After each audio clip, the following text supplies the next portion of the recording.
Le rêve d'un homme ridicule. Dostoïevski. Traduit du russe par André Markovitz. Я узнал в прошлом ноябре. И именно 3 ноября. И с того времени я каждое мгновение мое помню. Я положил в эту ночь убить себя. И уж, конечно, бы застрелился, если б не та девочка. Барин! Там! Мамочка! Барин! Барин! Je suis un homme ridicule. Maintenant, ils disent que je suis fou. Ce serait une promotion s'ils ne me trouvaient pas toujours aussi ridicule. Mais maintenant, je ne me fâche plus. Maintenant, je les aime tous. Et même quand ils se moquent de moi, c'est surtout là, peut-être, que je les aime le plus. Je me moquerais bien avec eux, pas de moi-même, non, mais en les aimant, si je n'étais pas si triste quand je les vois. Si triste, parce qu'ils ne connaissent pas la vérité. Et moi, je connais la vérité. Oh, qu'il est dur d'être seul à connaître la vérité. Mais ça, ils ne le comprendront pas. Non, ils ne comprendront pas. Avant pourtant, je me suis bien rongé d'avoir l'air ridicule. Pas d'avoir l'air, d'être. J'ai toujours été ridicule. Et je le sais peut-être depuis le jour de ma naissance. J'avais 7 ans peut-être. Je savais déjà que j'étais ridicule. Après, je suis allé à l'école. Après, à l'université et quoi. Plus j'apprenais des choses, plus je n'en apprenais qu'une, que j'étais ridicule. Si bien qu'à la fin, toute ma science universitaire, pour moi, c'était comme si elle n'était là que pour une chose, pour me prouver et m'expliquer, au fur et à mesure que je l'approfondissais, que j'étais ridicule. Et la vie suivait la science, d'année en année. Je sentais grandir et se renforcer en moi cette conscience perpétuelle de mon air ridicule à tous les points de vue. Tout le monde s'est toujours moqué de moi.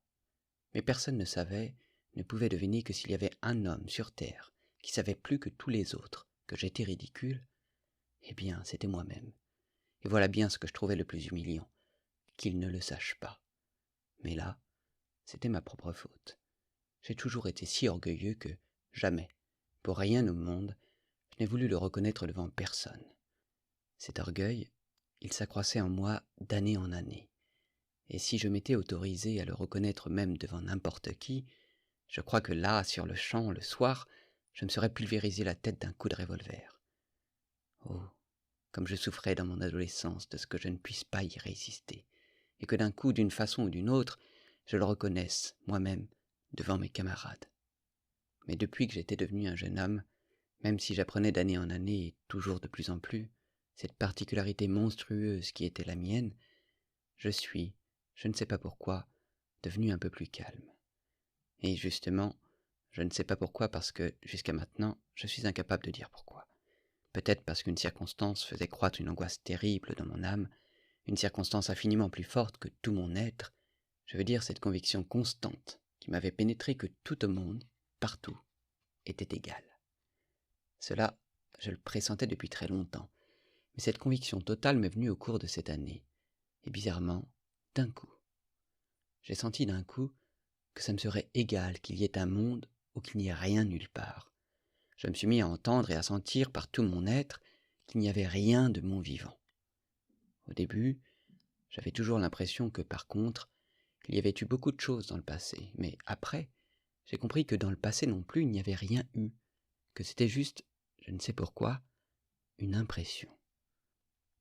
Petit à petit, je me suis convaincu qu'il n'y aurait jamais rien non plus. À ce moment-là, d'un coup, j'ai cessé d'en vouloir aux hommes, je ne les ai presque plus remarqués. Vous savez, ça se disait même dans les détails les plus infimes. Par exemple, ça m'arrivait, je marchais dans la rue, je me cognais à quelqu'un. Et pas parce que je pensais à quelque chose, à quoi pouvais-je bien penser. J'avais complètement arrêté de penser, à ce moment-là. Ça m'était égal. Si encore j'avais résolu les questions. Oh, je n'en avais résolu aucune, et Dieu sait qu'il y en avait. Mais tout m'était devenu égal, et les questions s'étaient toutes éloignées. Et donc, mais après ça, j'ai su la vérité. La vérité, je l'ai su en novembre dernier, et plus précisément, le 3 novembre. Et depuis ce temps-là, je me souviens de chacun de mes instants. C'était un soir lugubre, le plus lugubre qu'il puisse y avoir. À ce moment-là, À 11 heures du soir, je rentrais chez moi et, justement, je me souviens, je me suis dit que, vraiment, il ne pouvait pas y avoir de moment plus lugubre. Même d'un point de vue physique, il avait plu toute la journée.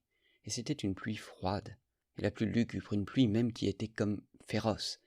Je me souviens de ça, pleine d'une hostilité flagrante envers les gens.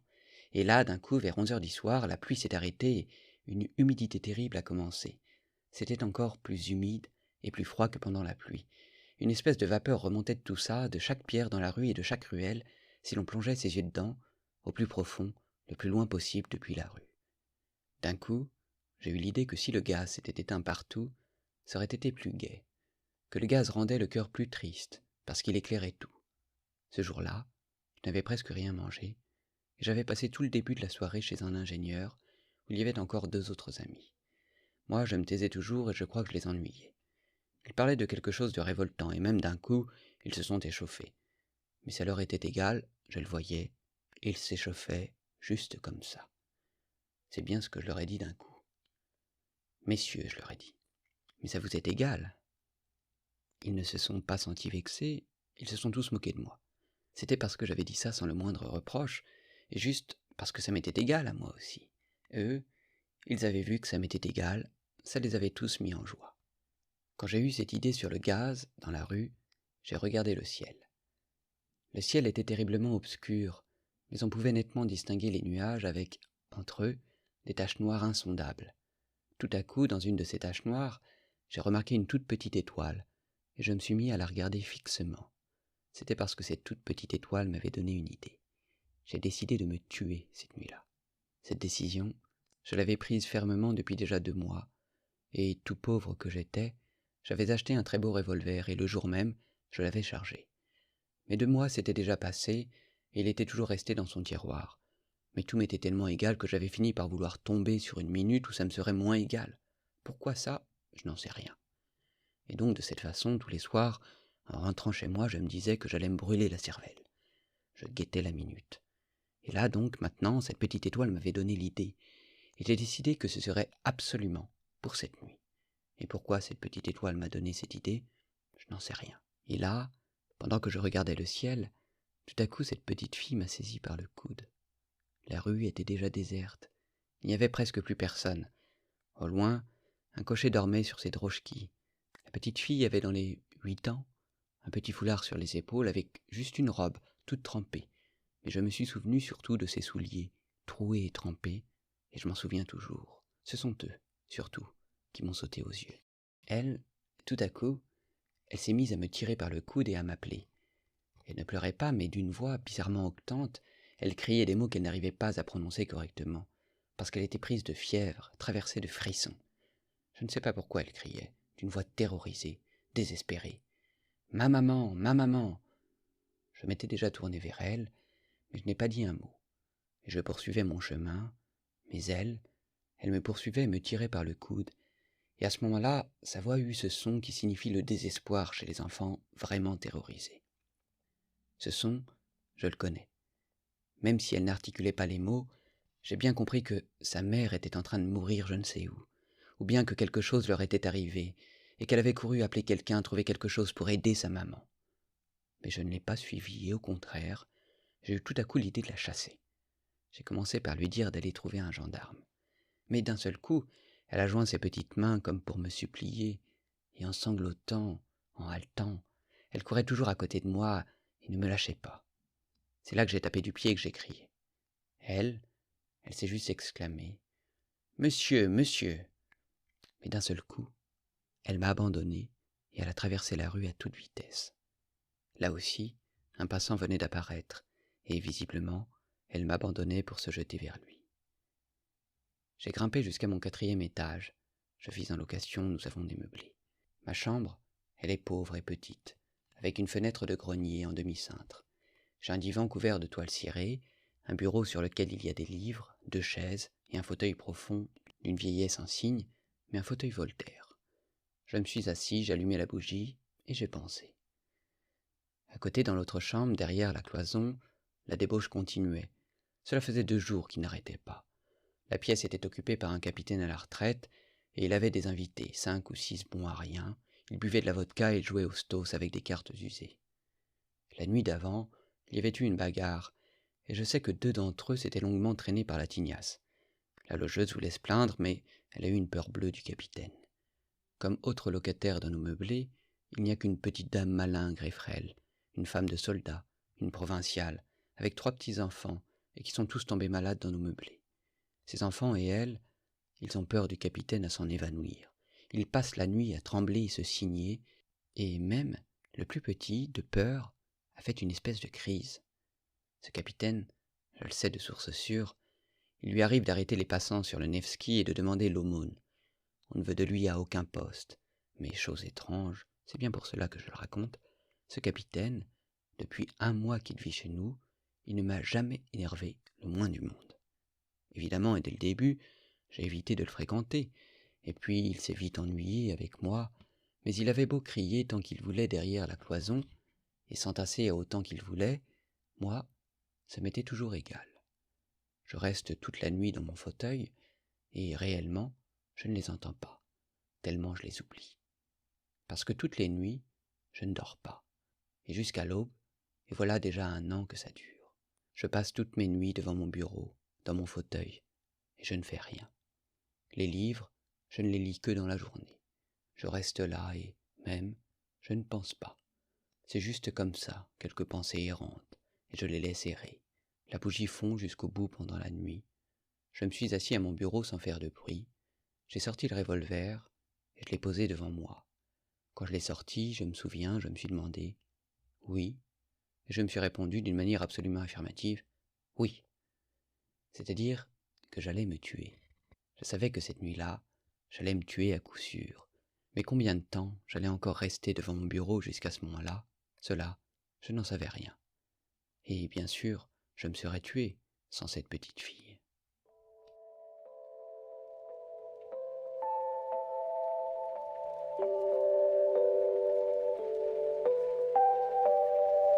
Да ведь мне теперь все равно.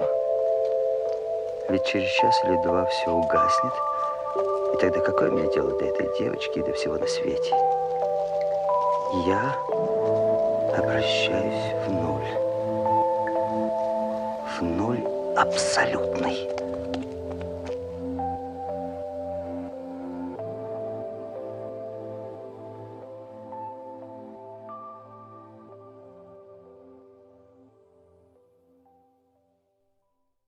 Vous comprenez, bien sûr, que ça m'était égal, mais la douleur, par exemple, je la ressentais. Quelqu'un m'aurait frappé et j'aurais senti de la douleur. C'était exactement pareil d'un point de vue moral. S'il était arrivé quelque chose qui fasse vraiment pitié, j'aurais ressenti de la pitié, exactement comme à l'époque, quand tout ne m'était pas encore égal dans la vie. J'avais bien ressenti de la pitié sur le moment. L'enfant, malgré tout, je l'aurais sûrement aidé. Alors pourquoi n'ai-je pas aidé la petite fille? Eh bien, à cause d'une idée qui m'était venue. Quand elle me tirait et qu'elle m'appelait, tout à coup, une question avait surgi devant moi, une question que je ne pouvais pas résoudre. La question était oiseuse, mais je me suis fâché.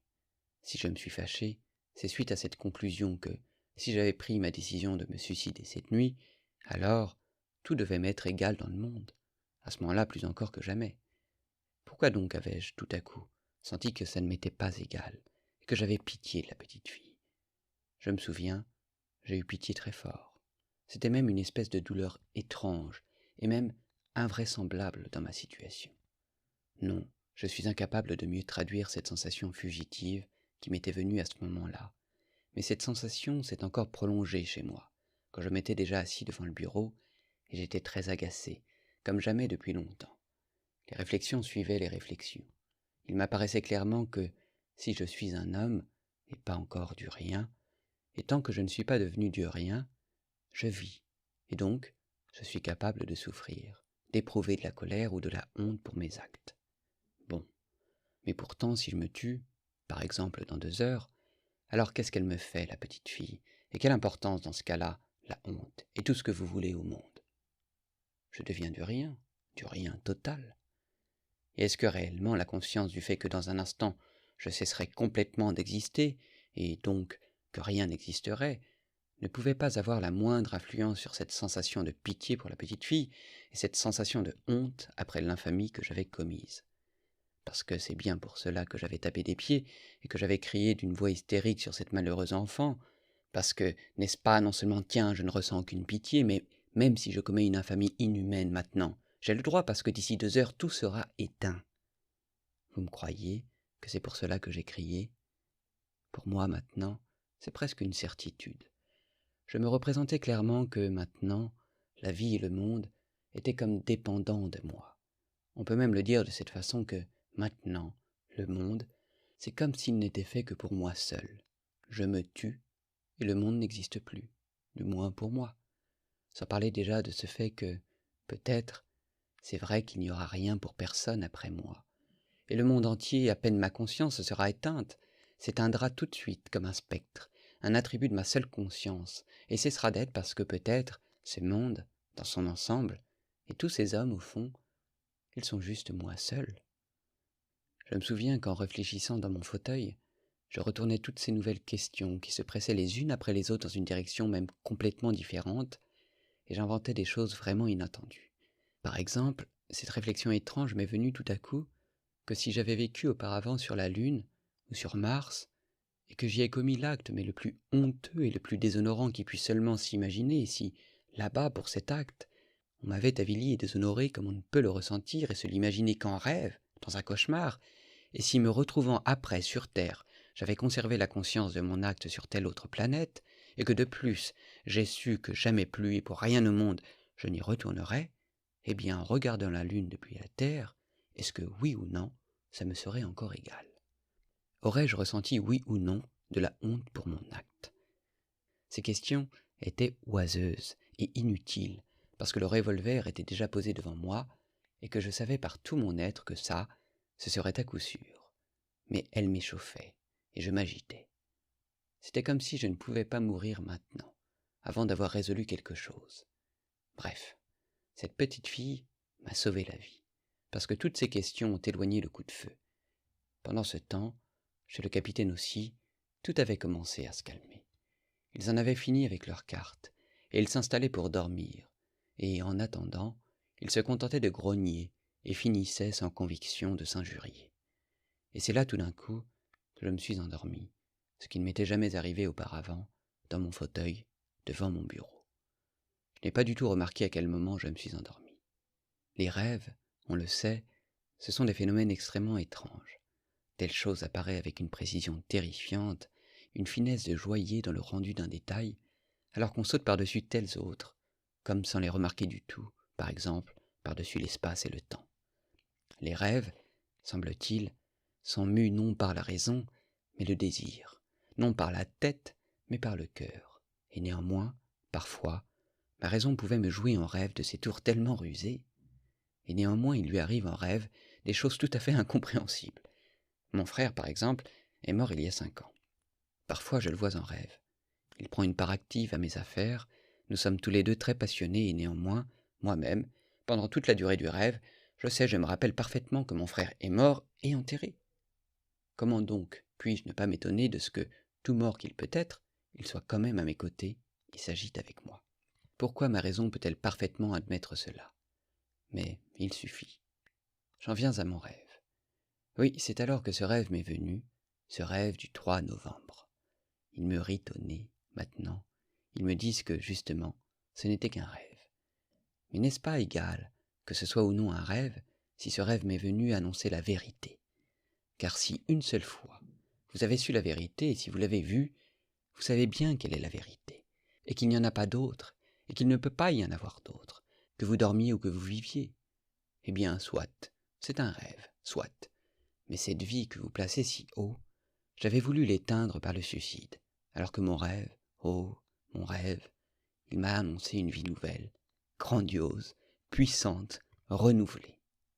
Écoutez.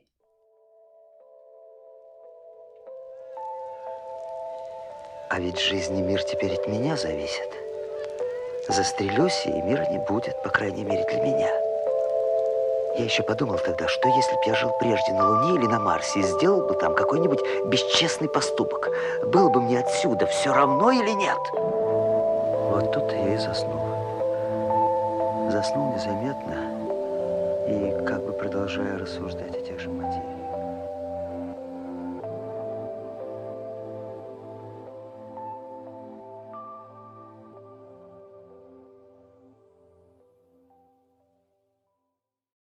J'ai dit que je m'étais endormi sans m'en rendre compte, et même comme en continuant à réfléchir sur les sujets qui m'occupaient.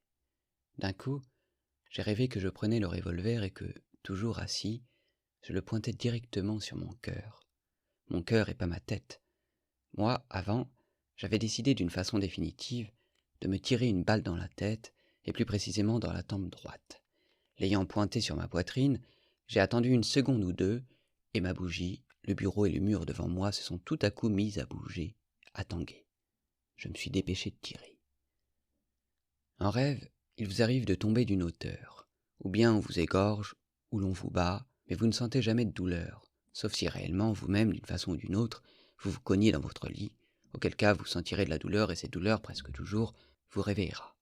C'était pareil dans mon rêve.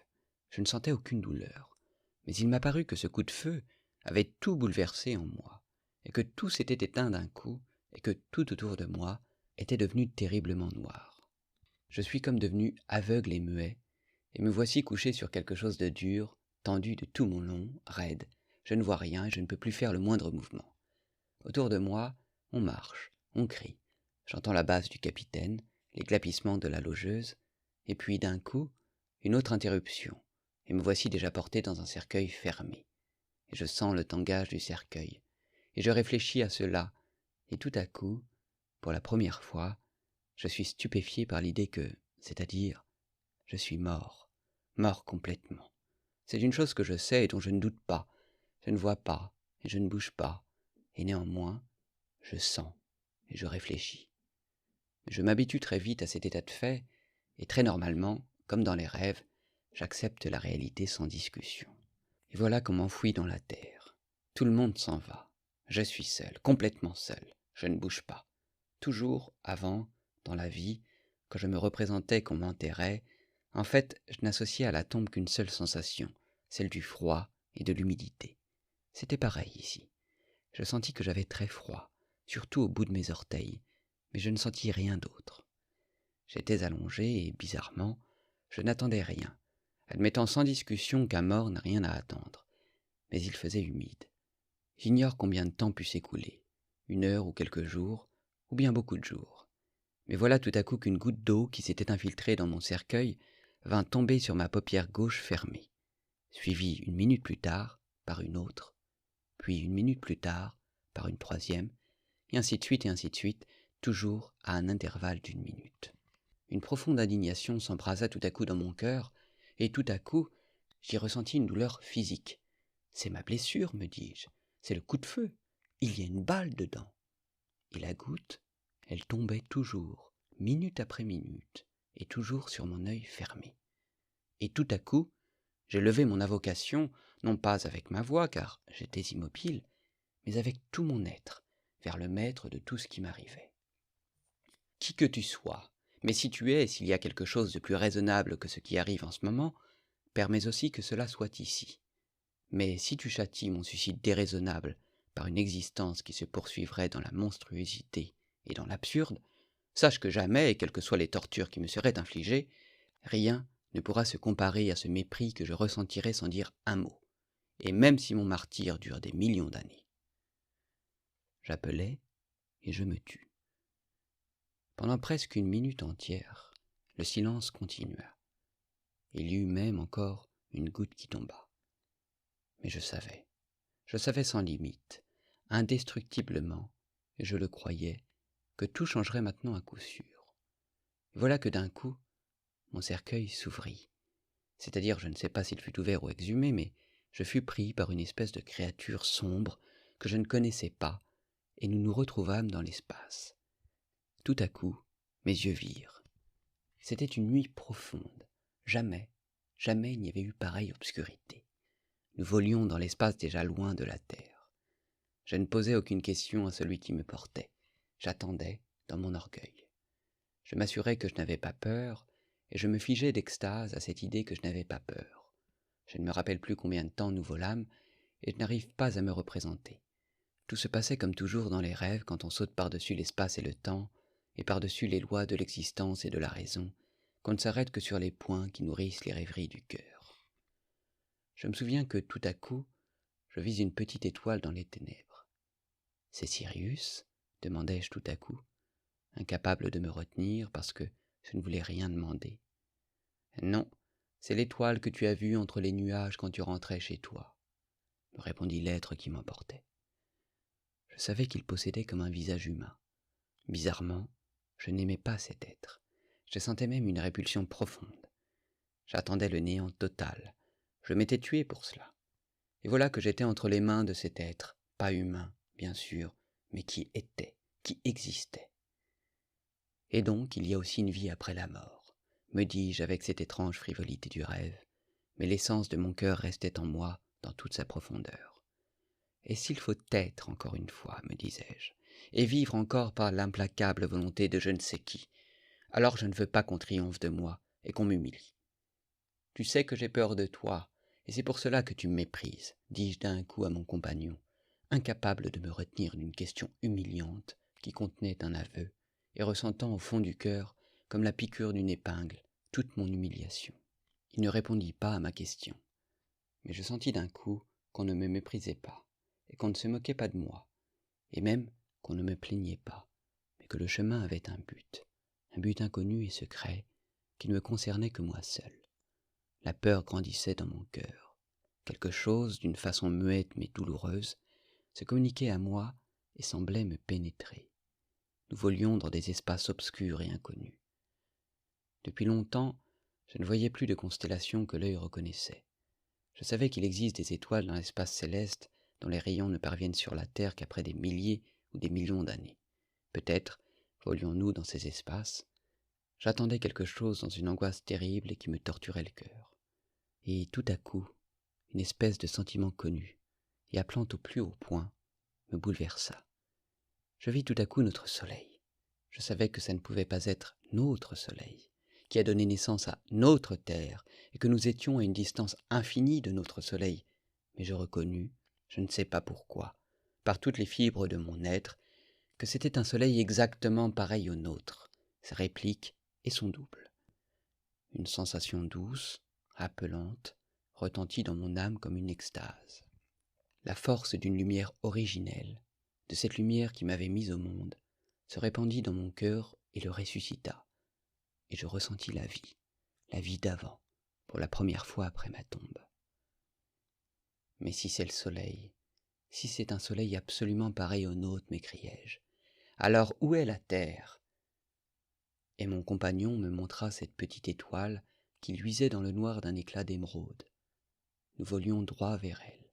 Et des répétitions pareilles sont donc possibles dans l'univers, et c'est donc ça la loi de la nature. Et s'il y a une terre là-bas, il est donc possible que ce soit une terre comme la nôtre, une terre absolument pareille, malheureuse, misérable, mais si précieuse, éternellement aimée, et qui fait naître en elle-même un amour si torturant chez ses enfants les plus ingrats, comme la nôtre, m'écriai-je frissonnant d'un amour irrépressible, exalté pour cette terre d'auparavant, cette terre originelle que j'avais quittée. L'image de la pauvre petite fille que j'avais offensée fusa devant mes yeux. « Tu verras tout, » répondit mon compagnon. Une sorte de tristesse se fit entendre dans sa voix. Mais nous nous approchions rapidement de la planète. Elle grandissait devant mes yeux. Je distinguais déjà l'océan, les contours de l'Europe, et d'un coup, la sensation étrange d'une espèce de grande, de sainte jalousie s'enflamma dans mon cœur. Comment une telle répétition est-elle possible, et dans quel but ? J'aime, et je ne peux aimer que cette terre que j'ai quittée, sur laquelle j'ai laissé des éclaboussures de mon sang quand j'ai éteint ma vie, dans mon ingratitude par ce coup de feu en plein cœur. Mais jamais, jamais je n'ai cessé de l'aimer, cette terre, et même, l'autre nuit peut-être, quand je la quittais, je l'aimais d'une façon encore plus douloureuse. Y a-t-il de la douleur sur cette nouvelle terre ? Sur notre terre, nous ne pouvons vraiment aimer qu'avec la douleur, et seulement par la douleur. Sinon, nous ne savons pas aimer. Nous ne connaissons pas d'autre amour. Moi, pour aimer, je veux de la douleur. Je veux, j'ai soif, là, maintenant, en m'inondant de larmes, de n'embrasser que cette terre que j'ai quittée. Et je ne veux pas de la vie. Je ne l'accepte sur aucune autre. Mais mon compagnon m'avait déjà quitté. D'un coup, et comme sans le remarquer le moins du monde, je me vis sur cette autre terre, dans la lumière éclatante d'une journée ensoleillée, plus belle que le paradis. Je me tenais, je crois, sur l'une de ces îles qui forment sur notre terre l'archipel grec, ou quelque part au bord du continent qui longe cet archipel. Oh, tout était exactement comme chez nous, mais semblait-il, tout irradiait une espèce de fête, une gloire grandiose, sacrée, enfin atteinte. Une mer d'émeraude caressante clapotait doucement sur la rive et l'embrassait avec amour, un amour évident, visible, presque conscient. De grands arbres splendides se dressaient dans toute la splendeur de leur frondaison, et leurs feuilles innombrables, j'en suis persuadé, me saluaient de leur bruit doux et caressant, et semblaient prononcer je ne sais quelle parole d'amour. Les prairies flamboyaient de fleurs éclatantes et parfumées. Des oiseaux, par volées, venaient traverser l'air, et sans me craindre, ils se posaient sur mes épaules et sur mes mains, et me frappaient joyeusement de leurs jolies petites ailes frissonnantes. Et finalement, je vis et je connus les hommes de cette terre heureuse. Ils vinrent vers moi d'eux-mêmes, ils m'entourèrent, ils m'embrassaient. Les enfants du soleil, enfants de leur soleil, qu'ils étaient beaux. Jamais je n'avais vu sur notre terre une pareille beauté dans l'être humain. Seuls, peut-être, nos enfants, les toutes premières années de leur vie, peuvent porter un reflet même éloigné, même faible, d'une beauté pareille. Les yeux de ces hommes heureux luisaient d'un éclat lumineux, leur visage irradiait la raison et une espèce de conscience totale jusqu'à la sérénité. Mais ces visages étaient joyeux. Une gaieté enfantine sonnait dans les voix et les paroles de ces gens. Oh, tout de suite, dès que je vis leur visage, je compris tout. Oui, tout. C'était une terre pas encore souillée par le péché originel. N'y vivaient que des hommes qui n'avaient pas encore péché. Ils vivaient dans un paradis semblable à celui dans lequel avaient vécu, d'après toutes les légendes de l'humanité, nos ancêtres pécheurs, avec cette seule différence qu'ici, la terre était partout un seul et même paradis. Ces hommes qui riaient joyeusement se pressaient autour de moi et me caressaient. Ils m'emmenèrent chez eux, et chacun d'eux avait envie de m'apaiser. Oh, ils ne me posaient aucune question, mais c'était comme s'ils savaient déjà tout, du moins en avais-je l'impression, et ils voulaient chasser le plus vite possible toute trace de souffrance sur mon visage.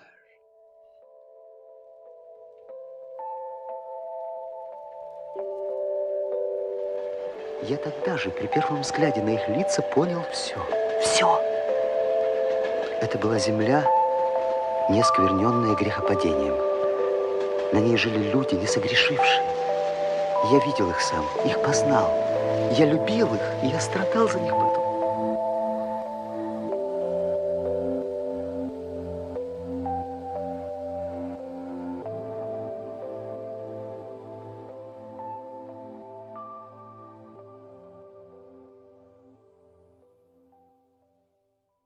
Vous comprenez, encore une fois, et même si ce n'était qu'un rêve, mais la sensation d'amour de ces hommes innocents et beaux reste en moi à jamais, et je sens que leur amour s'épanche en moi, et aujourd'hui encore, de là-bas. Je les ai vus moi-même, je les ai connus, et j'ai acquis la conviction, je les ai aimés, j'ai souffert pour eux, par la suite. Oh, je compris tout de suite, même à ce moment-là, qu'en bien des choses, je ne les comprendrais pas du tout.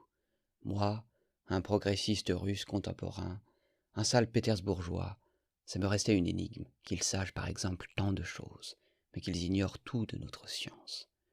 Mais je compris très vite que leur savoir, parfait, se nourrissait d'autres intuitions que les nôtres sur Terre, et que leurs aspirations aussi étaient toutes différentes.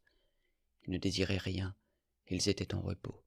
Ils n'éprouvaient pas cette aspiration à connaître la vie que nous éprouvons nous-mêmes, parce que leur vie était toute plénitude.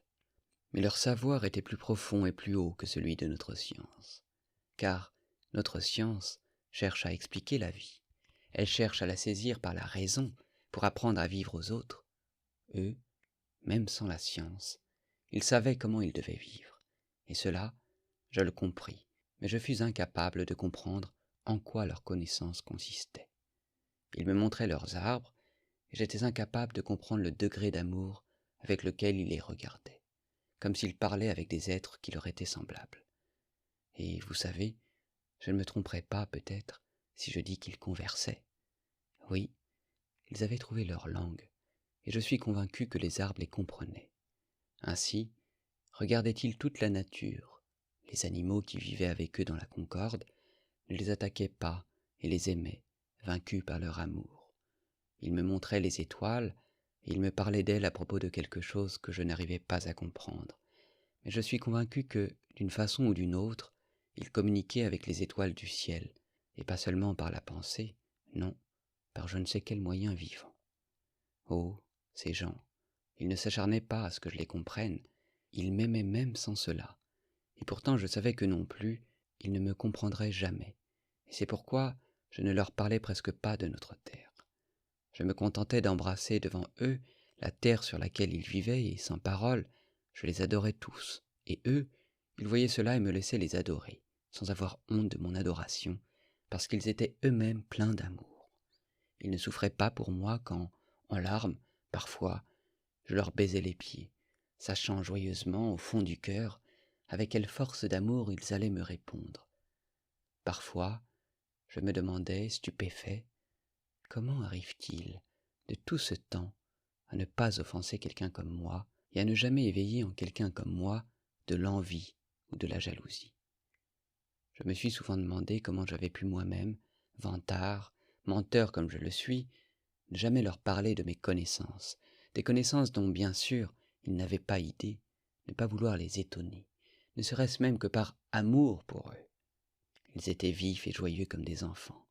Ils vagabondaient dans leurs bois, dans leurs belles forêts, chantaient leurs belles chansons, se nourrissaient de nourriture légère, des fruits de leurs arbres, du miel de leurs forêts et du lait de leurs animaux qui les aimaient. Pour leurs vêtements et pour leur nourriture, ils ne travaillaient qu'un peu, et sans fatigue. Ils avaient de l'amour, et des enfants naissaient.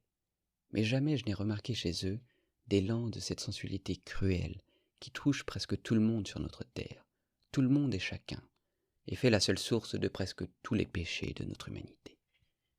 Ils fêtaient les enfants qui paraissaient chez eux comme de nouveaux acteurs de leur béatitude. Il n'y avait entre eux jamais de dispute, jamais de jalousie. Ils ne savaient même pas ce que cela veut dire. Leurs enfants étaient les enfants de tous, car ils composaient tous une seule famille. Ils n'avaient presque pas du tout de maladie, même s'il y avait une mort. Mais leur vieillard mourait paisiblement, comme s'ils s'endormaient, entourés de gens qui leur disaient adieu en les bénissant, souriant, et accompagnés eux-mêmes par leur sourire lumineux. Je n'ai vu avec cela ni larmes ni douleur. Ce n'était qu'un amour comme multiplié jusqu'à l'extase, mais une extase paisible, pleine, contemplative. On pouvait penser qu'ils gardaient des contacts avec leurs défunts même après la mort, et que la mort n'interrompait nullement leur union terrestre. Ils ne me comprenaient presque pas quand je les interrogeais sur la vie éternelle, mais sans doute en étaient-ils si convaincus inconsciemment qu'elle ne leur faisait même pas question. Ils n'avaient pas de temple, mais ils avaient une sorte d'union concrète, vivante et ininterrompue avec le tout de l'univers. Ils n'avaient pas de foi, mais ils avaient une ferme connaissance qu'au moment où leur joie terrestre s'emplirait jusqu'aux limites de la nature terrestre, ce serait alors l'heure pour eux, vivants et morts, d'un accroissement encore plus fort de leur contact avec le tout de l'univers. Ils attendaient cet instant avec joie, mais sans hâte, sans qu'il les fît souffrir, comme s'ils le possédaient déjà dans les pressentiments de leur cœur dont ils se faisaient part. Le soir, avant d'aller dormir, ils aimaient composer des chœurs harmonieux et puissants. Dans ces chants, ils traduisaient toutes les sensations que leur avait données le jour qui s'achevait. Ils lui rendaient gloire et lui faisaient leurs adieux. Ils rendaient gloire à la nature, à la terre, à la mer, aux forêts. Ils aimaient composer des chansons les uns sur les autres et se couvraient de louanges comme des enfants. C'étaient les chansons les plus simples, mais elles coulaient du cœur et pénétraient les cœurs. Et ce n'était pas que pour les chansons, non, semble-t-il. C'est toute leur vie qui ne passait qu'à une chose, à s'admirer les uns les autres. Ils étaient comme amoureux les uns des autres, d'un amour total, général. Certaines de leurs chansons, des chansons solennelles, d'extase, me restaient presque incompréhensibles. Je comprenais les paroles, mais je n'ai jamais pu me pénétrer vraiment de toute leur signification. C'était comme si cela restait inaccessible à ma raison. mais comme si mon cœur, en revanche, s'en pénétrait inconsciemment et de plus en plus fort. Je leur disais souvent que tout cela, je le pressentais depuis longtemps, que toute cette joie et cette gloire, elle se disait à moi encore sur notre terre par une nostalgie comme appelante, qui devenait parfois une douleur insupportable, que je les pressentais, eux tous avec leur gloire, dans les rêves de mon cœur et dans les songes de mon esprit, et que souvent, sur notre terre, je ne pouvais pas regarder sans larmes le soleil couchant.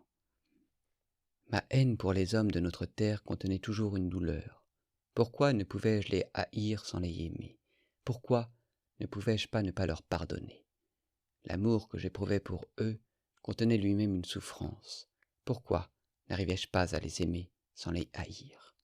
Ils m'écoutaient, et je voyais qu'ils ne pouvaient se représenter ce que je disais, mais je ne regrettais pas de leur parler. Je savais qu'ils comprenaient toute la force de ma nostalgie pour ceux que j'avais quittés. Oh, quand ils me regardaient de ce regard gentil et pénétré d'amour, quand je sentais qu'en leur présence, mon cœur aussi devenait aussi juste et innocent que leur cœur à eux, alors je ne regrettais plus de ne pas les comprendre.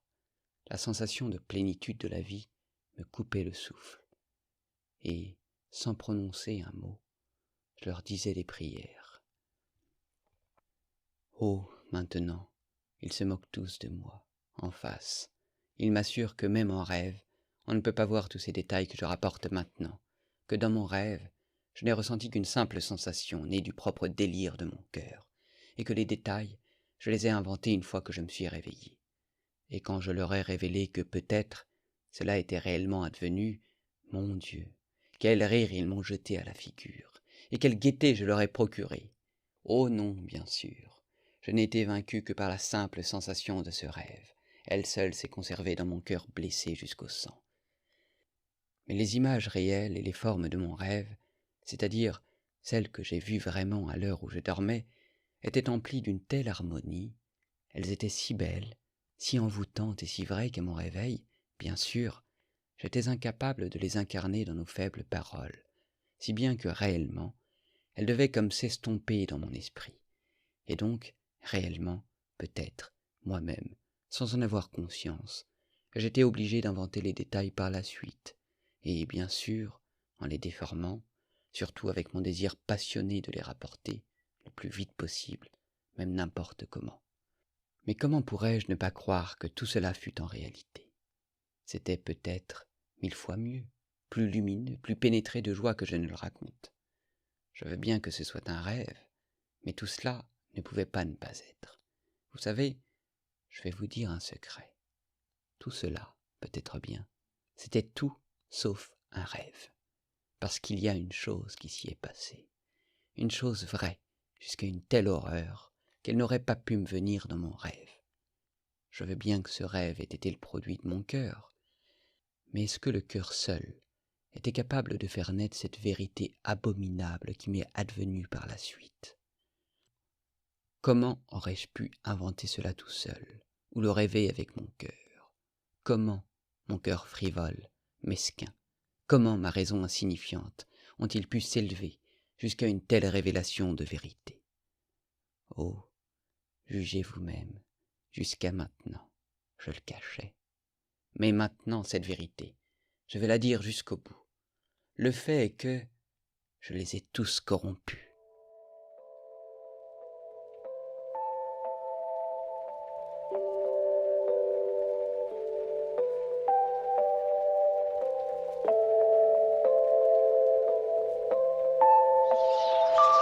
Неужели она такая же земля, как наша?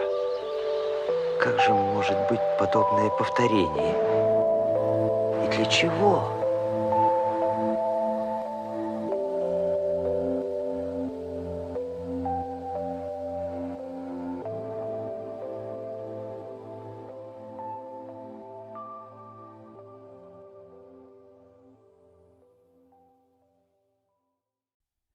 Oui, oui, à la fin, je les ai tous corrompus. Comment cela put se produire, je ne sais pas. Je ne m'en souviens plus très bien. Le rêve traversa des millénaires et ne me laissa que la sensation d'un tout. Je sais seulement que la cause du péché originel, c'était moi. Comme une trichine dégoûtante, comme un atome de peste qui contamine des pays tout entiers. Ainsi, moi-même, j'ai contaminé toute cette terre qui, avant moi, vivait heureuse et sans péché. Ils apprirent à mentir, ils aimèrent le mensonge, ils connurent la beauté du mensonge. Oh, peut-être, cela commença-t-il innocemment, par une plaisanterie, une coquetterie, un jeu entre amoureux, réellement peut-être par un atome, mais cet atome de mensonge s'enfonça dans leur cœur et leur plut. Puis, très vite, naquit la sensualité. La sensualité engendra la jalousie, la cruauté. Oh, je ne sais pas, je ne me souviens plus, mais très vite, le premier sang jaillit. Ils s'étonnèrent, ils furent horrifiés, et commencèrent à se disperser, se désunir. Parurent les alliances, mais cette fois, les uns contre les autres. Commencèrent les querelles, les reproches.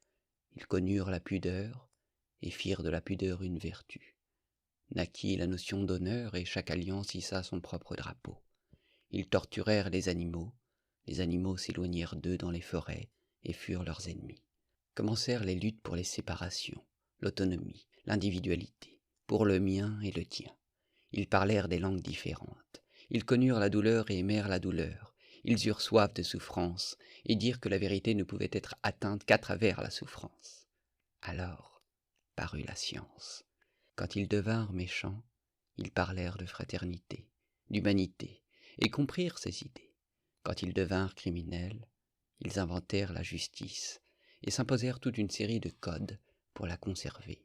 Et pour se conserver les codes, ils instaurèrent la guillotine. Ils ne se souvenaient qu'à peine de ce qu'ils avaient perdu, et ne voulaient même plus croire qu'un jour, ils avaient été innocents et heureux. Ils riaient même de la possibilité de ce bonheur passé, et ils l'appelaient un songe. Ils ne pouvaient même pas se le représenter en forme et en image, mais chose étrange et merveilleuse, ayant perdu toutefois dans leur bonheur passé, l'ayant traité de fable, ils voulurent tellement redevenir innocents et heureux, l'être une fois encore, qu'ils succombèrent devant le désir de leur cœur, comme des enfants, déifièrent ce désir, érigèrent des temples, et se mirent à prier leur propre idée, leur propre désir, tout en croyant pleinement, dans le même moment, qu'il était impossible et irréalisable, mais l'adorant jusqu'aux larmes et se prosternant devant lui. Et cependant, si seulement il leur avait été possible de recouvrer cet état d'innocence et de bonheur qu'ils avaient perdu, et si quelqu'un le leur avait montré d'un coup, une fois encore, et avait demandé s'ils voulaient le recouvrer, ils auraient sans doute refusé. Ils me répondaient « Tant pis si nous sommes faux, méchants, injustes. Nous le savons, et nous pleurons. Nous nous torturons nous-mêmes pour cela. Nous nous martyrisons, et nous punissons plus, peut-être même, que ce juge miséricordieux qui nous jugera et dont nous ignorons le nom. Mais nous avons la science, et c'est par là que nous retrouverons la vérité. Mais cette fois, nous la recevrons en toute conscience. La connaissance est supérieure au sentiment, la connaissance de la vie supérieure à la vie. La science nous donnera la sagesse nous révélera les lois, et la connaissance des lois de la sagesse est supérieure à la sagesse. » Voilà ce qu'il disait, et après ces paroles, chacun s'aima plus que tous ses semblables. Et que pouvait-il faire d'autre? Chacun devint si jaloux de sa personne qu'il ne cherchait de toutes ses forces qu'à l'abaisser et la diminuer dans les autres. Et voyez là le but même de sa vie.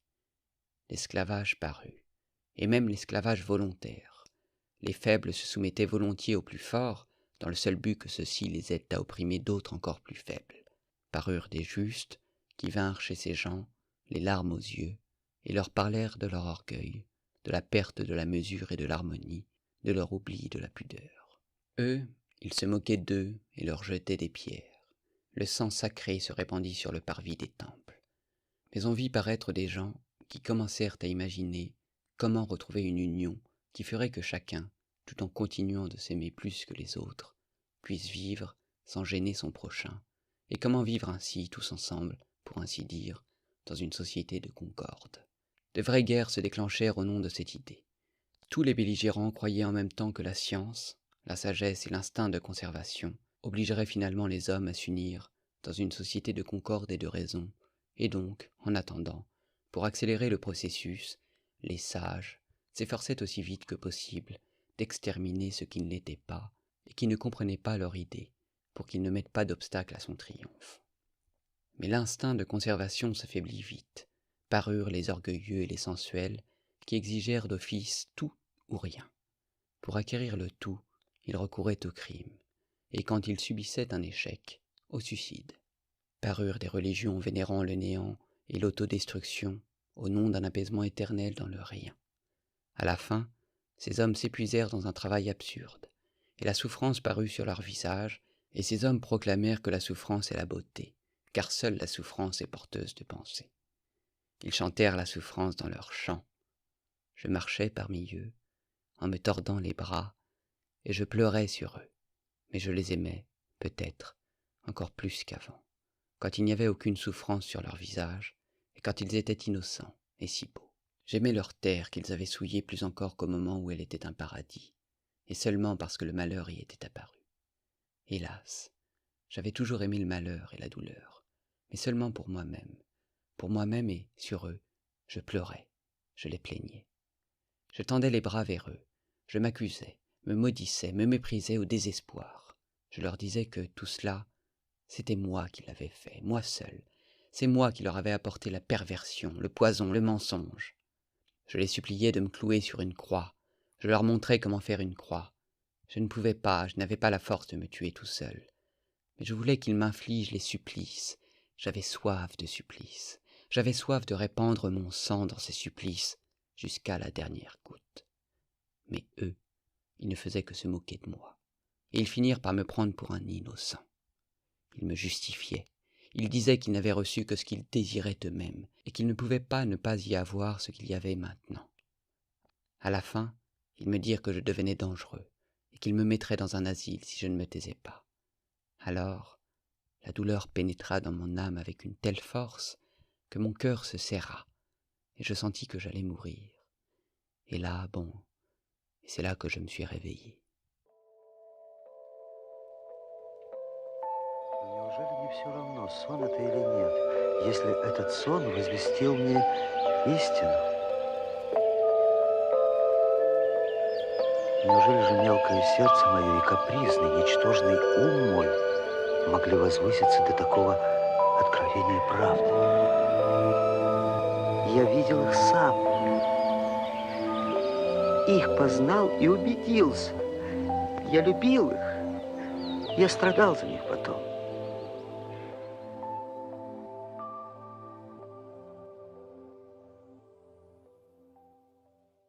C'était déjà le matin, c'est-à-dire que l'aube n'avait pas encore paru, mais il était près de 6 heures. Je me suis réveillé dans le même fauteuil, ma bougie avait fondu entièrement, on dormait chez le capitaine et tout autour, dans notre appartement, il y avait un silence rare. J'ai commencé par bondir, plein d'une surprise extrême. Jamais rien de pareil ne m'était arrivé, même jusqu'au détail, au petit rien. Jamais je ne m'étais endormi, par exemple, de cette façon, dans mon fauteuil. Là, d'un seul coup, debout, le temps de reprendre mes esprits, j'ai vu devant moi, dans un éclair, mon revolver, tout prêt, chargé.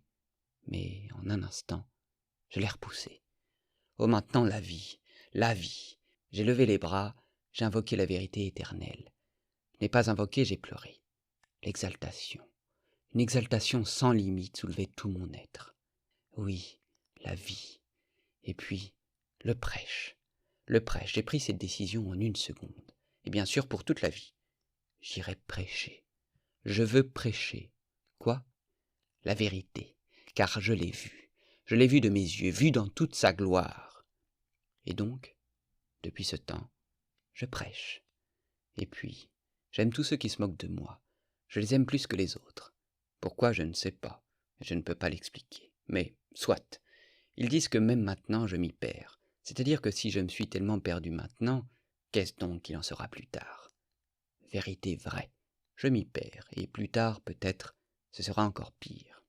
Et bien sûr, je m'y perdrai plusieurs fois avant de trouver la façon dont il faut que je prêche, c'est-à-dire les paroles et les actes, parce que c'est une chose très difficile à accomplir. Moi, même aujourd'hui, je vois ça clair comme le jour. Mais écoutez, qui donc ne s'y perd pas? Et néanmoins, tout le monde marche vers une seule et même chose. Du moins chacun essaie d'atteindre une seule et même chose, depuis le sage jusqu'au dernier brigand, seulement par des chemins différents. C'est une vieille vérité. Mais voilà ce qu'il y a de nouveau. C'est impossible que je me perde trop, parce que j'ai vu la vérité, parce que j'ai vu et que je sais que les hommes peuvent être beaux et heureux sans perdre le pouvoir de vivre sur la terre. Je ne veux pas et je ne peux pas croire que le mal soit l'état normal des hommes. Or, s'ils se moquent, c'est seulement de cette croyance-là. Mais comment pourrais-je ne pas croire? J'ai vu la vérité. Je ne l'ai pas inventée dans mon esprit. Je l'ai vue. Je l'ai vue et son image vivante a pour toujours empli mon âme. Je l'ai vue dans une plénitude si complète que je ne peux pas croire qu'elle puisse ne pas exister chez les hommes. Et donc, comment pourrais-je me perdre? Je peux m'écarter, bien sûr, et même plusieurs fois je parlerai peut-être même avec des mots qui ne seront pas à moi, mais pas longtemps. L'image vivante de ce que j'ai vu sera toujours avec moi. Elle me corrigera, elle me dirigera toujours. J'ai la fraîcheur, j'ai la vigueur, et je marche, même pour 1000 ans peut-être. Vous savez, je voulais même cacher au début que je les avais tous corrompus. Mais c'était une erreur. Tenez, la première erreur. Mais la vérité m'a chuchoté que je mentais. Et elle m'a préservé, elle m'a dirigé. Mais comment faire le paradis? Je ne sais pas, parce que je ne sais pas le dire avec des mots. Après mon rêve, j'ai perdu les mots. Du moins tous les mots principaux, les plus utiles, mais soit. Je marcherai. Je parlerai toujours sans me lasser, parce que j'ai quand même vu de mes propres yeux, même si je ne sais pas redire ce que j'ai vu. Mais voilà bien la chose qu'ils ne comprennent pas, ceux qui se moquent. Un rêve qu'il a vu, n'est-ce pas? Un délire, une hallucination. Et ils trouvent ça malin. Et ils sont si fiers. Un rêve? Qu'est-ce qu'un rêve? Et notre vie, elle n'est donc pas un rêve? Je dirais plus, tant pis. Tant pis si cela ne se réalise jamais. Et s'il n'y a jamais le paradis. Cela, quand même, je le comprends. Eh bien moi, malgré tout, je continuerai de prêcher.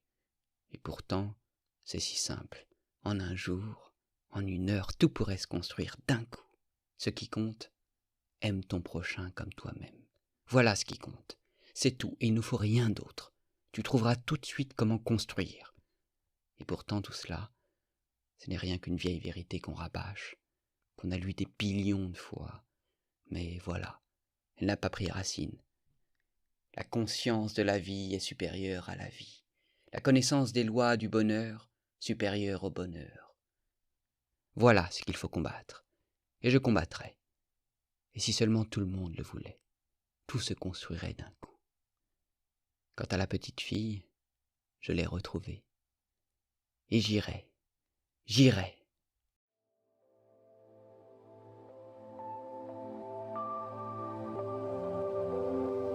Сон, матенька мой. Et j'irai. Пред галлюцинации.